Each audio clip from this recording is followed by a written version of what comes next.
এবার আর ঘরোয়া টুর্নামেন্ট নয়, বসুন্ধরা কিংসের চোখ আন্তর্জাতিক ট্রফিতে।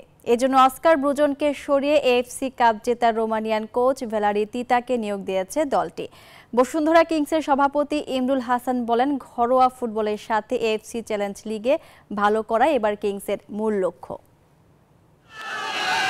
স্বল্প সময়ের যাত্রা তাতেই বাজিমাত। অর্ধযুগের ক্লাবের ইতিহাসে ট্রফির সংখ্যাও 12টি। এটি বাংলাদেশের ট্রেবল জেতা জায়ান্ট বসুন্ধরা কিংসের পরিসংখ্যান, যার জন্য কিংসের এমন অর্জন কিংবা ঘরোয়া ফুটবলে কিংসের রাজত্ব এর পিছনের মূল কারিগর বসুন্ধরা কিংসের সভাপতি ইমরুল হাসান।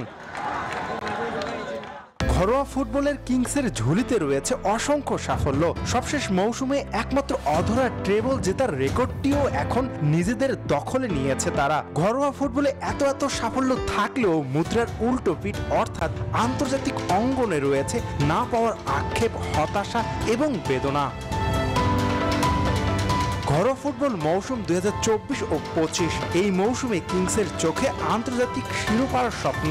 এজন্য অস্কার ব্রুজনের জায়গায় করা হয়েছে নতুন কোচ রোমানিয়ান ভ্যালেরি তিতাকে, সেটিও 1 বছরের জন্য।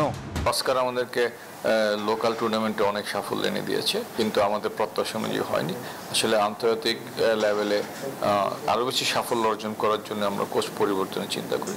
প্রত্যেক মৌসুমে চমক দেখানো কিংস নতুন মৌসুমে থাকছে তারুণ্য নির্ভর দল। এছাড়াও নিজেদের ড্রা সমৃদ্ধ করতে লাতিন ফুটবলার ভেড়ানোর কথাও ভাবছে দলটি।